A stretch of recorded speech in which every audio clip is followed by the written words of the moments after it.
I decided to come out and record on the outside, so you might hear a lot of traffic noise. But this is J Groove with the Situation Room podcast. I'm here with another short report, and people are really freaking out about the mask mandate, the new imposed mask mandate. This happened in Tennessee, and this is from NBC News. And it's a Tennessee parent protest school mask mandate, and people in masks are being heckled. The article states, angry protests erupt in Franklin, Tennessee after a school district reinstate a mask mandate for elementary school students, with some people yelling and heckling at those wearing masks in the parking lot at a meeting about the measure. I can kind of understand why they mandated the mask, because children up under 16 right now are not allowed to take the vaccine. So you can't fault the school board for wanting to try and protect the students in some way or some measure.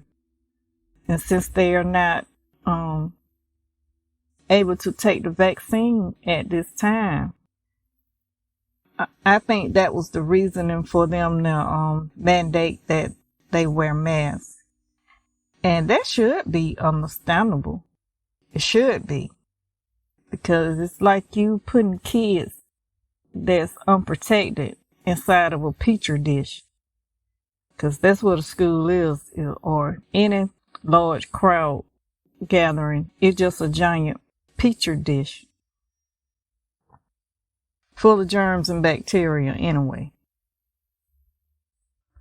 I think it's going to come to the point where we all have to use common sense on certain things.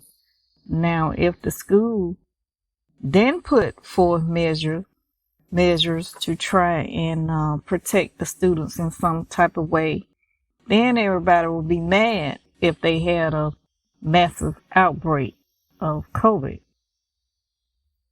I mean, you can't have it like both ways, in the ways that, we have gotten accustomed to thinking that we can have it. We can have it like we want to have it sometime, but it don't always work that way. The article states, multiple medical professionals who are parents of school-aged children advocate for the mandate and debunk several comments that masks were ineffective. Brent Maxwell, who's identified himself as a doctor at a local hospital, said he was fearful for his two children who are too young to be vaccinated. And that's the point that I was making. Elementary kids are too young to be vaccinated. Maybe once more studies come out about how it will react and affect kids, or will they have to come up with a different vaccine for kids? And that's a problem within itself. How safe is the vaccine for adults?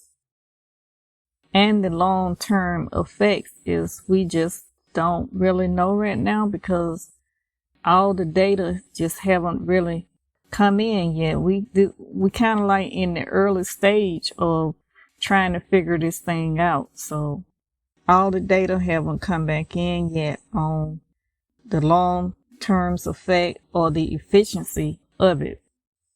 I'm just looking at both sides of the coin and the data that I've been reading.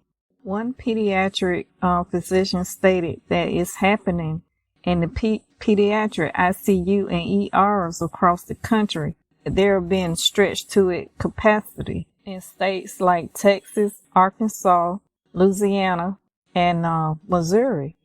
Masks are only to lessen the amount of transmission.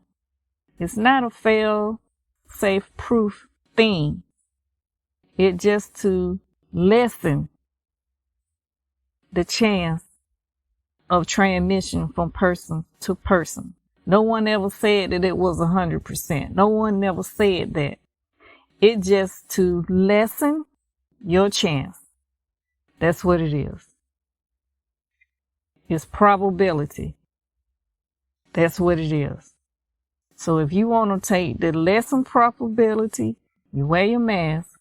If you want to take the higher probability, you don't wear your mask.